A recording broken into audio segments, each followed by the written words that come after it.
What up, what up, what up? It's your girl Free coming at you guys live with another exclusive vlog. I'm in the lovely city of Los Angeles, and I'm so happy to be bringing you guys an interview from MCM Raymond. Say what's up to the people. What's the deal? What's the deal? MCM to your kids. Yeah. All right, so give them an introduction of who you are, where you're from, a little bit of background. Let them know who you are for those who don't know. So for those that don't know, I'm MCM Raymond. I'm from Inglewood, California. And I already claim LA for real. Like, I already been everywhere in LA. Like, I know everybody from everywhere, like Culver City, Inglewood, Crenshaw area, like everywhere. So I already claim LA. Okay, as like where you grew up. I just were you born in Inglewood? Yeah. Okay, so when you say Inglewood, is it like regular Inglewood, gang territory? Is there other territories in Inglewood that aren't gang related? Yeah, it's just all gang. It's all gang to me. Yeah. Crips and Bloods, or just? No, just mainly Blood. Okay, yeah. So did you grow up in that type of culture? I knew people because I went to school with a lot of people that had people that gang bang. So I've been around it a lot. Like my homies too. Like my brother gang bang too. So I've been around it a lot, but I just never got into it. You feel me? I was always into music. So what do you feel like? Oh, go ahead. No, I just stayed out of it. You feel me? I was just like focused on music. Like, what do you feel like made you steer away from that? With it being such a big staple of where you grew up, what do you feel like made you want to do something different? And then you said, are your brothers that are gang members older?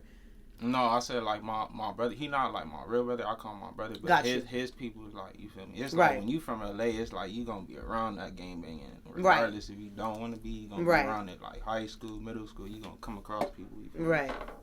So what steered you away from it? Since it's something that's so common, what made you not want to do it?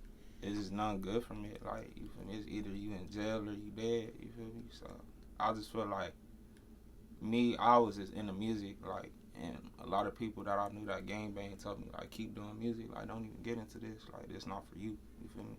Like, so when did you start? When did you get introduced to the music? What age were you? And what made you get introduced to it? My dad a producer. So, like, as a kid, like, I used to come to the studio and just watch him, like, produce. Like, I'll be in the studio with him, like, all night. You feel me? And I just kind of got that music from him, really. And I just went home and wanted to do it. And he bought me a computer. Like, my first computer, it was like it was a Dell computer. Like, it was like I think like a 06 Dell computer. Was it a laptop or was it a desktop? It was a desktop. Yeah, because I had a desktop. Niggas don't know about them desktop days. That Windows 94. Y'all kids will never know because I still have my desktop in the downstairs, like on my parents' house. Yeah. It's there, don't work, but it's there. It's there.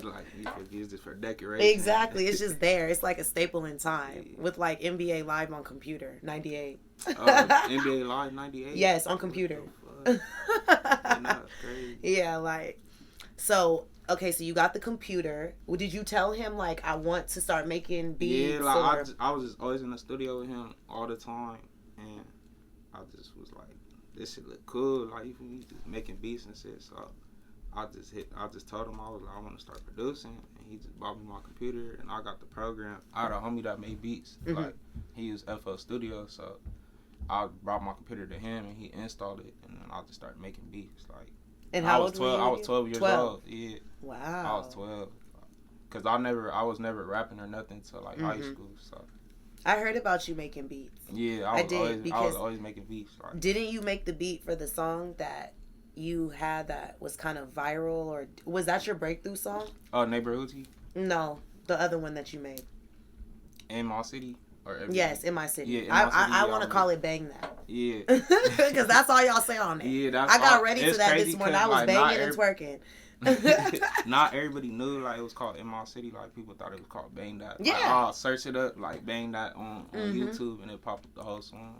So you made the beat for that one? Yeah, I made the beat. Was that the first mainstream beat that you made that kind of got you viral? Nah, like, people know, like, I made Neighborhood Hoochie. Neighborhood Hoochie was produced by me, so... Right. I feel like that's when people... Neighborhood Hoochie came out before In My City? Yeah, it came out before In My City. Oh, okay.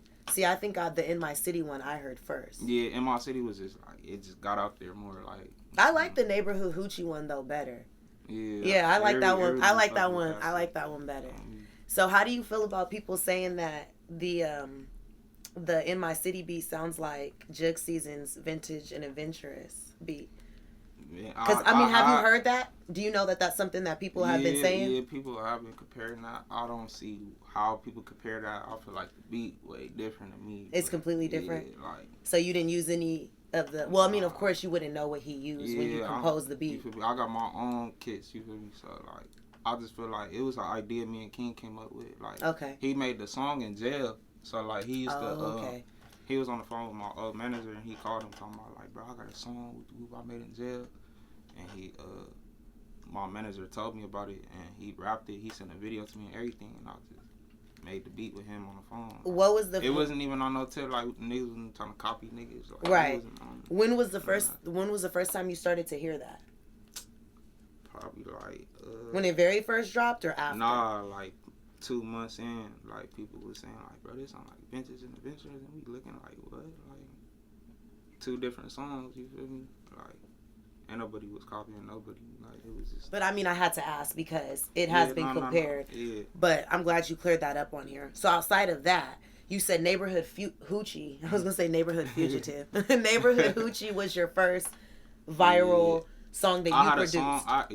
That was like my first song I produced. Like I had another song that got my name out there where people like kind of knew about me. It was Every Week, and it was produced by the homie from Long Beach. Like, and what was the name of that song? It was called Every Week. Oh, it was called Every Week. Yeah. But the song that I produced first, like my first production that I put out there was Neighborhood Hoochie. Okay. Yeah. And so what would you say you are?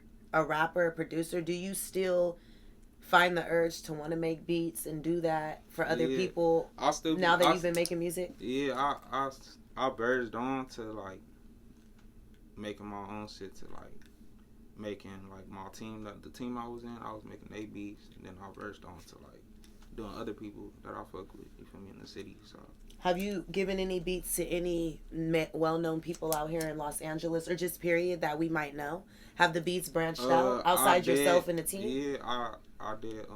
I sent a beat to Mike Cern. We got something that's called After Party. So it verged on to like, you know, I like Mike Sherm's sound. I always have liked his shit. He's been an original Ratchet from day one, back in the day. Mike Sherm, on God. Yeah. But, yeah, it verged on, and you know, I told you like AZ Type too, and King House on it. So once that happened, I feel like that's when people was like, oh yeah, like he more than a rapper or whatever. You feel me? He a producer too. You feel me? So. Right. Okay, so let's go back a little bit from when you were a kid. Let's go back to that story. So when you were starting to produce and get into it, did you just solely produce first and then later down the line came the rapping? What came first? Producing came first. So, okay. When I was younger, I used to rap, but it was more like, you know, when you a kid, you just on GarageBand with your homies just fucking around. I just used to go on YouTube and type in song type beats or instrumentals and just rap on GarageBand for fun. But I never took like that shit serious till like later on. What's GarageBand? It's like you know, like the Apple computer, like the GarageBand. It's almost like it's a music program. Oh, like, yeah, it comes you can rap on there. Yeah. And what do you do when you rap on there? You just make your own song, kinda? Yeah, you just make your own song and shit. Like you can get beats on like YouTube and put it on there. And then it got like a recording thing. So I used to record. We ain't had no headphones or no microphones. So I used to use like the earphones, like the Apple earphones, connected to the computer. Just put it on, and the mic. I think the mic can connect to the computer and shit. So that's how you. And how old were you when you started doing that? I was 12. I used to go to the homie house because the homie stayed in Inglewood. So I used to go to his house all the time. And have you always been computer savvy? Kind of knowing, because that sounds complicated. I barely know how to do my interviews and edit them. I mean, it might be complicated to other people. It was never like nothing to me like that. Yeah. Was making beats hard for you? Hell yeah, it took me a long time. Like 12 years old, my beats was ass. Like my dad just showed me my beats like a long time ago, like recently, and I was like, damn, like that shit ass. I'm like, that's. You've always had like. So growing up, okay, let's get a little bit of background of the family. Growing up, you always had a big support system with your family and music. Did you have your mom around, or was it just you and your dad? Yeah, it's my mom and dad. I grew up with both my parents. Like, are you an only child? Yeah. You're giving me only child vibes. Yeah. I know one when I see one. Y'all wear a demeanor, like an only child demeanor. But like, okay, so you had a good support system. How important do you feel like it is for younger kids to have a support system like that within their household, making music? How important do you feel like? I feel like that's very important because you feel me. It's like, as a kid, like when you doing something you want to do, it's like you want your parents to support you. So most definitely. Like, if they don't support you, it's like they make it feel like what you doing not right. You feel me? Do you feel like it made you go harder? I ain't gonna with cap it? Like when I first was doing it, like when I first was getting out there, my parents was not fucking with it. Like right. I was in college, so like I used to like ditch class and go to the studio. You feel me? And my parents was not fucking with it. So was that to produce or to rap? To rap, like okay. Yeah, I was doing both. I was just trying to get out there with music. So when did they start like being a little bit more not supportive with it? Like when you were making beats and you were 12 when I and it was off, cause you know like cool when you were younger. You feel me? It was a hobby back then. Like I wasn't making no money off right. it. It was just like it was fun, and you were still going back to regular scheduled programming and shit. But the minute you tried to make it a career, niggas burnt the house down. You know how African American parents is like. You going to college, working, you were in college? Yeah, I went to SMC, so I went to a community college because I was on my way to SC. Like my mom worked at SC, so I was on my way to SC. Like, but every time I was coming to class, I would show like people my music. Like I had a homie in SMC, and he used to tell me like, bro, you don't even need to be here again. Like you can really do something with this music. I'm like, for real? He was like, yeah, bro. Like you do not need college, bro. Like. You need to go chase your dreams for real. Like, so I went and did that shit. I took the risk. I mean, you could have graduated. I graduated. Yeah, I don't know. I just no, but you know what though? I understand like, what you mean. You know, in high school I was bad. Like I wasn't even supposed to graduate in high school. Like I was doing bad in high school. Did you play any sports? I played basketball, but I stopped playing basketball because I just wasn't fucking with it like that. And then that's when I got into music heavy. So I was just doing that. That was like my main focus. Did you have any streaks as a kid? Any bad streaks? Going to jail? Getting in trouble? Like, you seem like you were a good kid. I smooth, but like I did get in trouble a lot. Like you feel me in class? Like why? Class clown? Couldn't shut up. You just like my brother. He was like but that like, too. Jail and shit. Like no, I ain't with that. You never had no issues with anybody like that to where. You know, it's like I have to ask these questions because you grew up in LA. Yeah. So it's like every person just about that I've interviewed on here that's grown up in LA or somewhere outside of LA had some type of background that made the music the way it was. But I mean, like when I was with the team I was with, we big into like a lot of shit that I can't really speak on. Right. But like jail, like me actually like being in a cell, like they ain't never went that far. Like could have, but like nah, they ain't never went that far. That's good. You kept a straight head. I just kept my head on the swivel. Like, yeah. So when did you start taking the rapping serious? What age was that? Because you said you were producing at 12. You were rapping a little bit at 12. When did you start? When did you become MCM Raymond? I've been and how'd you come 18. up with that name? Is it the brand? No, it's not the brand. So like, it kind of like started with the brand because I in high school I used to have an MCM backpack. So like. I was with. Oh, it was a big deal in high school. What year was you in high school? I was class of 17, so I graduated. That was a big deal. Yeah. So I had a homie that did music too. His name Pure Luxury. So like we went to the same school, and he was booming like with his song. He made a song called Not Your Nigga. So like I was in the car with him one day, and we was just smoking. We was faded. It was at night. He pulled up to my house, and we was just talking on some funny shit, and he was like, bro, you need to change your name, because my name at the time was my government name. So like, as the rapper. Yeah. So he was like, you should just call yourself MCM Raymond, just joking and shit. And I was laughing, but I was like, that's high key, like, that's catchy in a way, you feel me? It fit me, but I made it mean something else, you feel me? Instead of making Cash Money Raymond. So I used the MCM logo as like a finesse in a way, because that was going to catch people's attention, because, you know, everybody fucked with MCM at one point. Yeah. Still do. Feel me? So that's really how the name came. Okay. So you didn't have. Was that your favorite brand, or you just had the one backpack? I fuck with MCM. Like, that's my favorite brand. Like I was always like, I gotta get an MCM backpack. Like, Okay. All right. That's an interesting story on how you came up with your name. So then after that, so that was kind of like one of the stepping stones of you deciding the next step of your career as a rapper?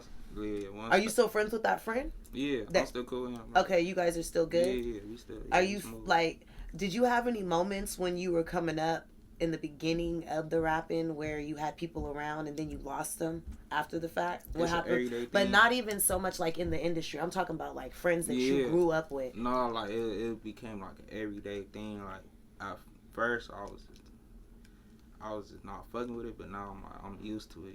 I'm used to people like switching up. Yeah. What did they switch up? Not switching up. Like I'm just used to like people disagreeing with how my lifestyle is. You feel me? Or like what I have to do and shit. Or like you feel me? Does it affect you in like the sense of, because how old are you? I'm 23. Okay, so you're 23. You would say you've been successful for the last couple of years. Yeah. Does it affect you in the sense of like having a relationship and stuff like that? Do you have a girlfriend? Yeah. I got a girlfriend. So like, have you always been with her, or she came after the fact? She came like we've been talking for 2 years. So, okay. Like, yeah. So like she came like after, like, you feel me? But a little bit after type shit. Yeah, but like we been knew each other, like we been following each other and everything. Gotcha. I just feel like when I was coming up and I was performing a lot, I used to come with like a lot of people. Like I used to have a lot of people on stage. Like it's not even like that no more. It's probably like a few niggas with me and that's it. But like I know some situations it's like there's it's like you gotta do, it's like business and then friendship. So like when I gotta go to a studio session where it's like it's only gonna be business people, they don't want to bring no extra people. A lot of people be like disagreeing with that, or they feel like a nigga acting too Hollywood, or like you feel me, like. And I just feel like a lot of people don't understand like how shit goes. Like, right. You feel me? Like you can't be with me everywhere. You feel me? Like, right. Sometimes I gotta go on a solo tip, or I gotta go with my manager somewhere. Right. To handle business. You feel me? Right. That's why I feel like a lot of people like disagree with people. They feel like, nah, nigga, you just on some Hollywood shit. You don't be fucking with niggas no more. Was it anybody that was super duper duper close to you that you thought like, would be there with you, like a best friend? No, it's a lot of people that I thought would be with me right now, and it's like they not here, and it's like because of that situation, like they don't be understanding what I have to do. Right. You feel me? Like, I gotta handle what I gotta handle on my own. It ain't on the tip like nigga don't fuck with you or nothing. Like right. I gotta go do this. You feel me? Like, so what do you feel like was your breakthrough moment? What do you feel like was the song that got you where you are now? For sure, In My City. Like, In My City? Yeah, like I feel like In My City really put me and King on a higher pedestal, because he already was booming where he was at in the IE, and I was already getting the buzz where I was at. So I just felt like that song really like put us out there, you feel me? Where were you at? What were you doing when you realized the song had went viral? Or did you kind of like, was it one of those moments where it kind of like progressed on? No, like, kind of built? We already dropped the song, like we dropped the audio first before the video. So the audio was already going viral. So we just was like on the tip, like, yeah, we gotta drop the video. I think we dropped the video when the song only had like 500K. So it was out for a month. We was on the tip like we just gonna put the audio out for a month, and then we gonna do the video and then drop it a month after. So we kind of like already knew it was gonna go, like it was gonna do what it did. But the 10 million, like getting like almost 10 million views, that shit was like on the music video. Yeah, I couldn't find the music video when I clicked on your page. I couldn't find it. It's under King Mouse One because I'm featured on the song. So I'm featured on the song and I produced it. But so the music video itself has like 10 million plays, like views. Yeah, I think it's at 10 million. But it's past the millions. Yeah, it's past, it's past the million. And how long has it been since that song's been out? Like 2 years now. 2 years? It's been 2 years. Yeah. Okay, and so did you have a moment where someone called and they told you, like, do you remember where you were, what you were doing? Like, I was in LA for sure. I probably was at my people's house. And I remember just getting phone calls, DMs, text messages like, bro, your shit going viral right now. I'm like, for real, man? I checked. I think, if I'm not mistaken, like the first month we had like 500K. So I'm like, damn, like 500K in a month, that's real good, you feel me? And next month it hit a mill. So I think once it hit a mill, that's when I knew like, all right, like this. Damn, 500K in a month, and this was the song was the audio. The audio had 500K. Like, okay. So like once we dropped the video, that's when everything instantly just went up. Like. So with the audio being out and having 500K, did you feel like people weren't gonna want to go play the music video? I feel like everybody was waiting on the music video. Like that was like what everybody wanted. They was like, we need a video to this. Like the song already horrible. Right. You just needed a video, a visual. Yeah. So after that, what changed? What was the next steps for MCM Raymond and your career after that? What was next? There I was performing a lot. Like, I was always performing at every party in the IE, everywhere with that song with King, plus like, you know, my personal songs and his songs. And we ended up signing to this distribution called Video. Mm-hmm. They're based in New York, so they ended up reaching out to my manager and wanted to fuck with us as a whole. So I ended up doing an EP deal with them. Okay. It took off from there already. Do you still have distribution with them? Yeah. Okay. I'm dropping my EP with them because I signed another deal with them to drop an EP. So. Okay. How was that for you? The first couple of times it happened and people wanted pictures and things like that. How was that for you? I fuck with it. Like I still fuck with it to this day. Like I like seeing the people that actually listen to my music. Like actually going outside and seeing the actual people that listen to your music. Like I feel like that's hard to me. Like you feel me? You get to kind of see what type of followers you got in a way. So what do you feel like? Support, you know? What do you feel like your support base is? Like females, men. What do you think? Probably mainly females, cause like I really? don't know, my music, the type of music I make, females fuck with it, and it make niggas fuck with it in a way. So, but it really started with the females. Now I feel like everybody now like fuck with my shit. Okay. When you got into the industry and you started getting around more artists in LA, more, cause you know.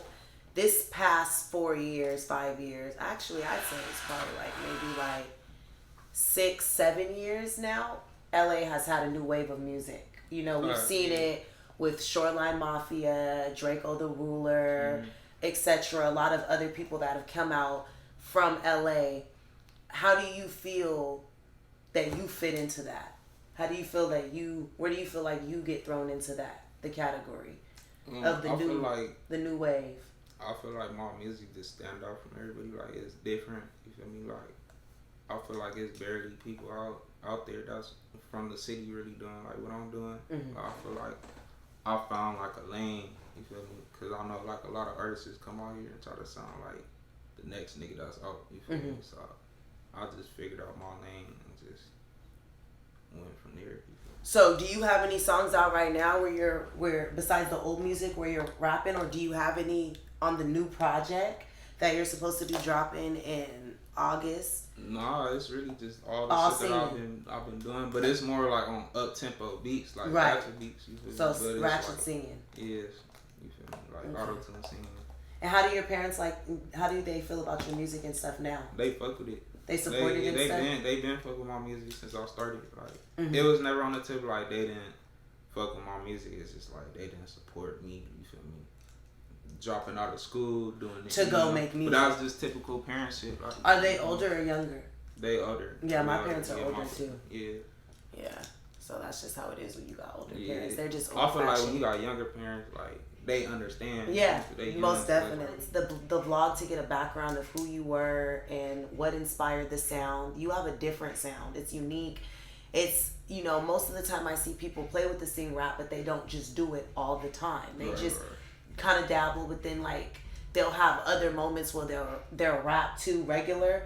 But I like that you kind of keep it just with that style, because I think that you'll make a lane for just people that sing rap only and don't do anything else. Because when I hear stuff like that, sometimes I don't necessarily want to hear you talk normal. You know what I mean? Not you, but like other artists that have done it in the past, like when they do the switch up. Yeah, I know like a lot of people don't even fuck with auto-tune singing like that. Like they don't fuck with that type of shit. Do you record on auto-tune? Yeah, but it's crazy because I be thinking I be using like a lot of auto-tune or like my shit like, you know, on some robotic shit. Niggas be saying like, nigga, it sound like you, like your actual voice. I wouldn't have been like T-Pain. We knew he was like the king of auto tune. Like, that's when we got introduced to auto tune, like as our generation. Yeah. So it was like, okay, T-Pain doing it, but like before that, we was listening to niggas sing like Nate Dogg. Niggas was singing, you know what nigga, R.I.P. Nate Dogg. Yeah. Like, you know what I mean? So it's like, I didn't even hear you and think that you were on auto-tune at all. You know what I mean? Because I just expected the robotic, like, extra out. Like, you can hold a tune, huh? Yeah. Because I heard you have to be able to hold a tune to even sing on auto-tune and for it to sound... Yeah, you still gotta have some type of melodic skills. Like, But is it something you don't want in the studio? I know some niggas be like, I don't want certain bitches there. I don't want bitches there, period. Like, I don't want... What are some things that you just do not want to put up with when you're recording? I feel like I'm the same way. Like, I feel like it's a distraction for niggas, and we got bitches in the studio. Cause it's like bitches in the studio, we ain't even focus on no music. Like, we trying to turn up in that motherfucker. But yeah, probably that. Like, I just strictly like people that I'm working with. Okay. I don't be liking like a lot of motherfuckers in there. Especially recently, like I had my song got leaked. You feel me? So, which song got leaked? Some unreleased song got leaked. Like, I don't know how someone got a hold of it, but they ended up putting Nate verse on there and dropping it. What? Niggas is bold. Yeah, you feel me? And it was brought it to my attention too, so you know, I went straight to the DM and pressed bro. What do you say? I did it. Yeah, like. And what you gonna do about it? In so many words. He wasn't even on that, like, cause I was pressing, bro. Like, that's the thing with me. Like, it's a respect thing with me. Like, once you break that respect, you turn into a different person. Me too. I turned into a whole different female once you cross that line. It was just, you feel me? I was just told, bro, like. But how did he act though? How do you admit to somebody you stole their song and put yourself on it? What did he say? I think I posted it on a story. Like, I forgot what he said, but he must have said some weird shit talking about, man, I ain't even took you, bro. I'll delete that shit. I got a song with another nigga, a song rapper, whatever. But he admitted I'm like, nigga, but you got my song out there, nigga. Like, so he was never on the song. Never on the song. It was an open verse. Did you at least? Let me ask you this: did you at least know the nigga? No, I never. He seen just came with someone. I've never seen that nigga day in my life. On God. So an engineer gave your shit away? I have no idea. Like, cause that song, I ain't gonna cap. Like, when I go to studio sessions and it be people in there that I be wanting to show my music, like, I'll send it to like the computer. Oh. But after, like, we'll make sure like the shit going. You feel right. me? So like, you're not too sure what happened. Yeah, like, I just don't know. But you after had that, I was just like.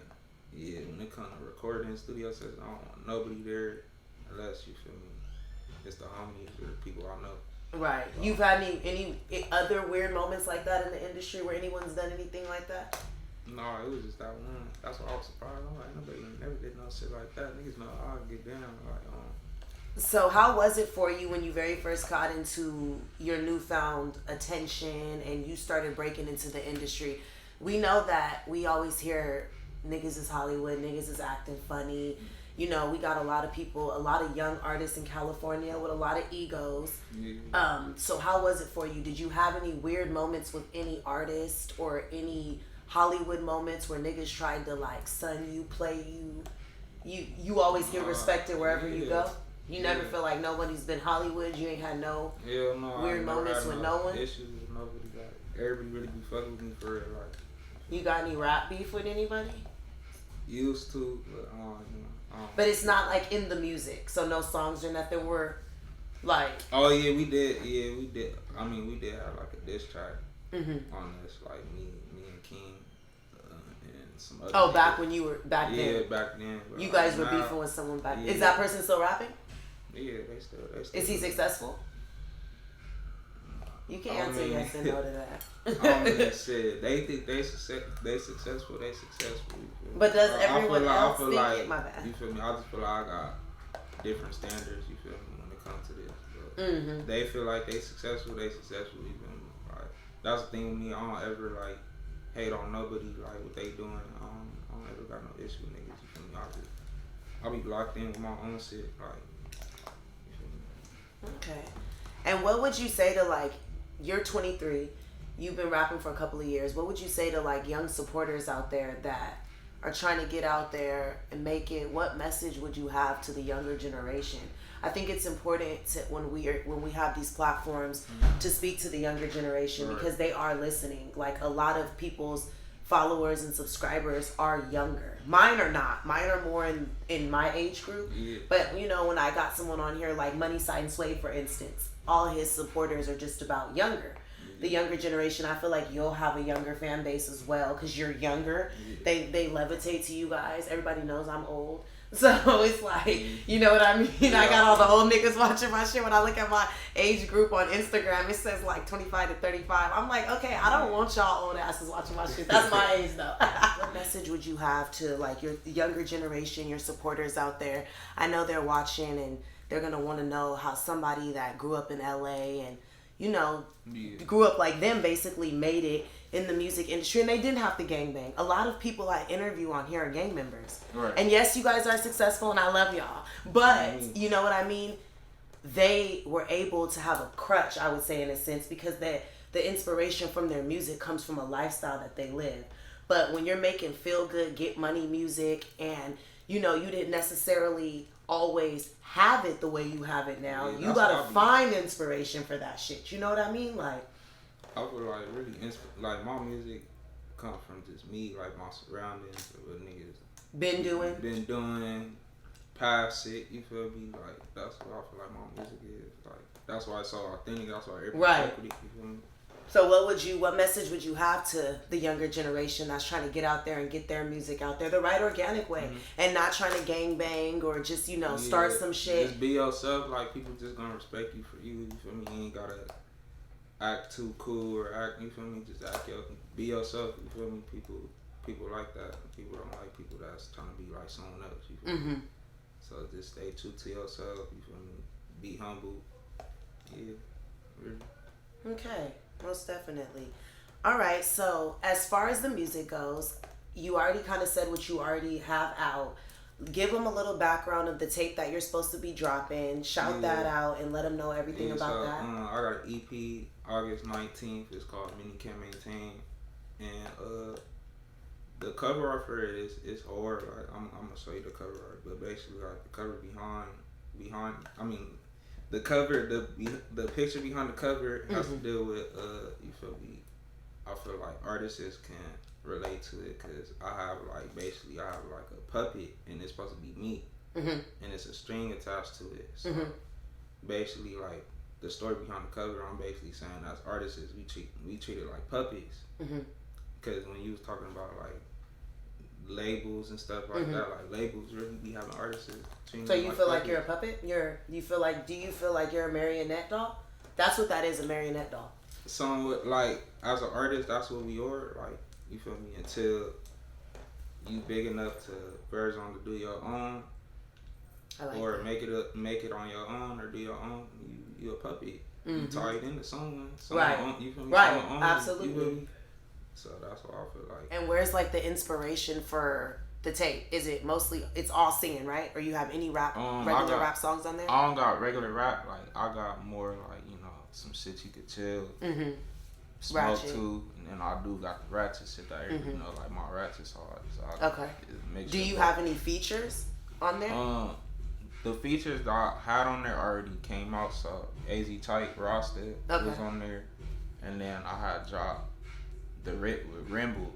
So Rainbow on there. So basically I had an open verse and my manager at the time had a studio session, told me to pull up and Rainbow pulled up and Rainbow heard the song, like he showed him the song and he was fucking with it and he was like, he trying to hop on it.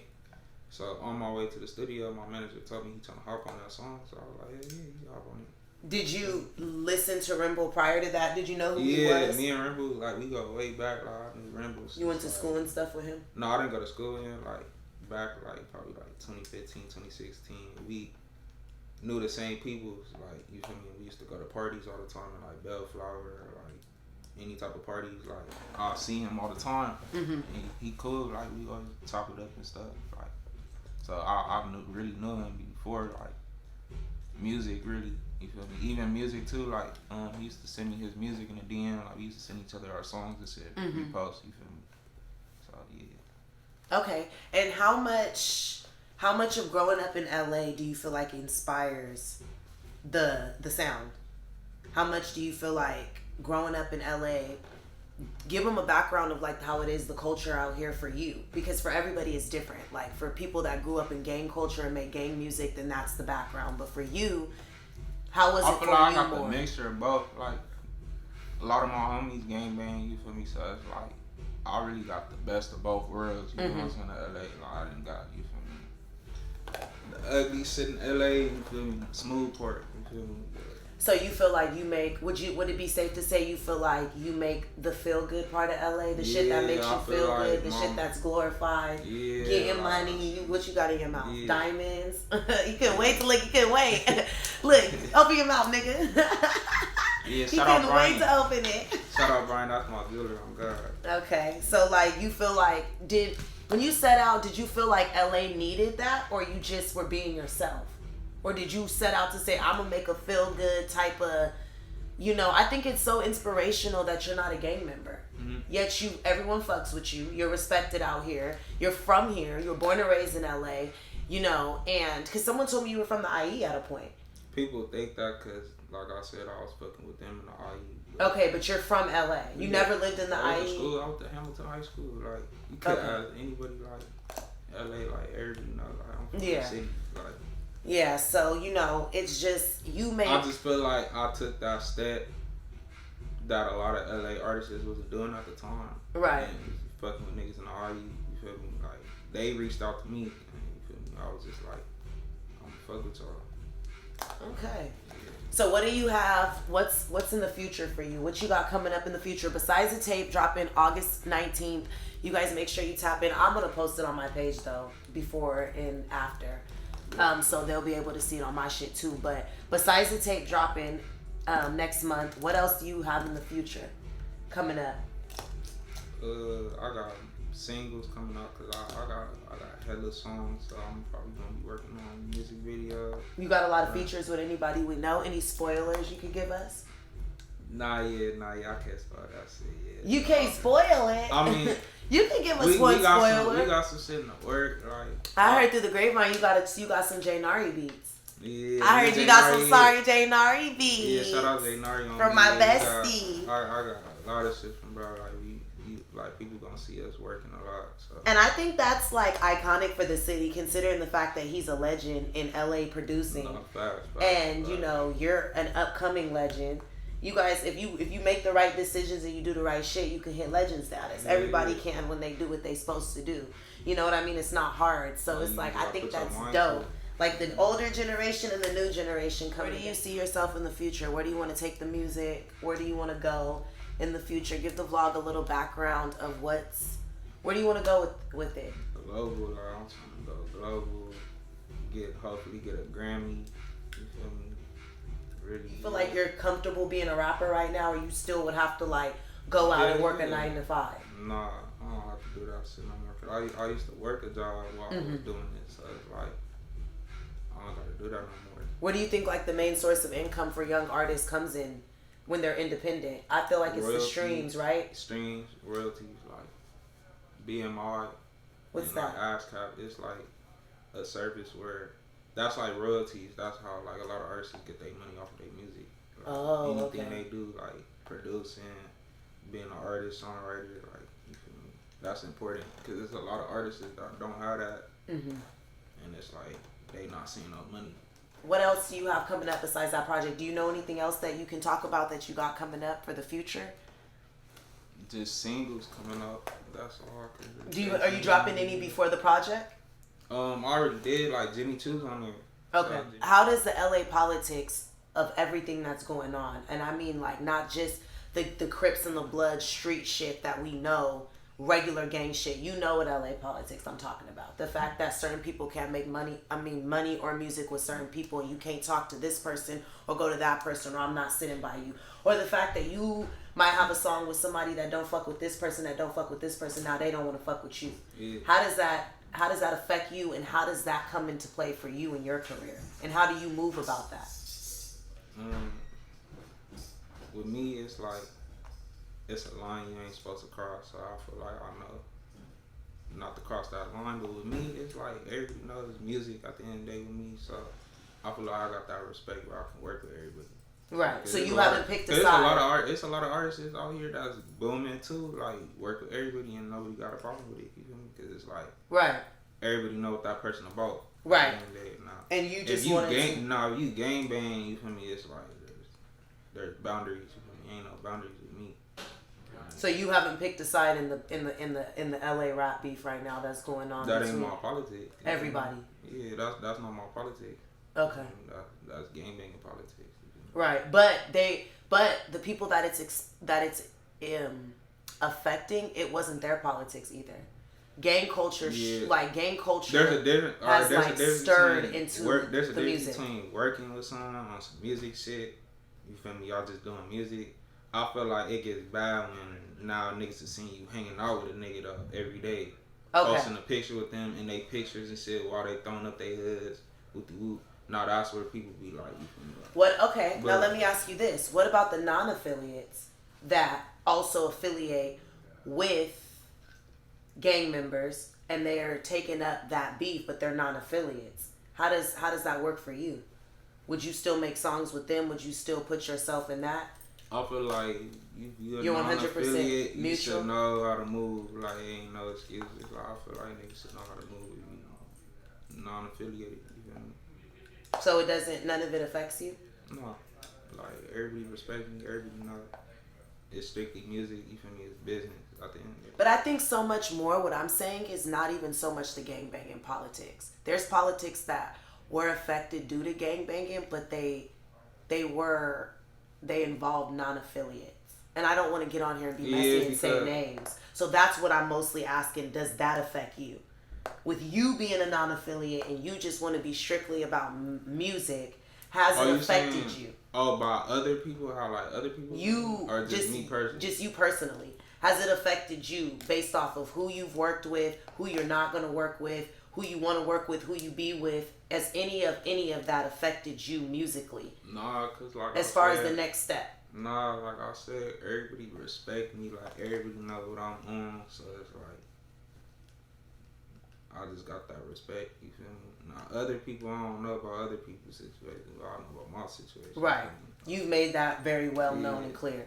And I almost actually forgot to ask you because our interview wasn't mostly based around the politics at all. When I have a lot of interviews, like I said, I interview gang members, so the politics come up. But I almost forgot to ask you that. But with you being a non-affiliate and neutral in it, your opinion has to be talked. Is there anything else you want to say? Anything else you want to put out there? I really do appreciate you for doing the vlog and taking time out of your schedule. I know you do like to record and stuff. I could tell that about you, so I do appreciate that. Yeah.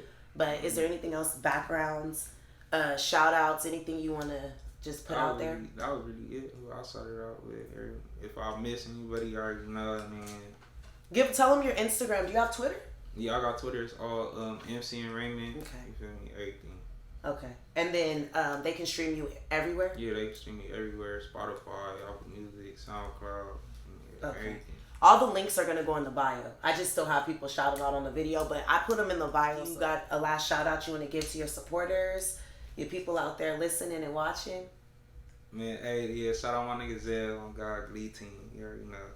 You feel me? Shout out Sunny Love, my nigga AZ. You feel me? The whole gang, really. Okay.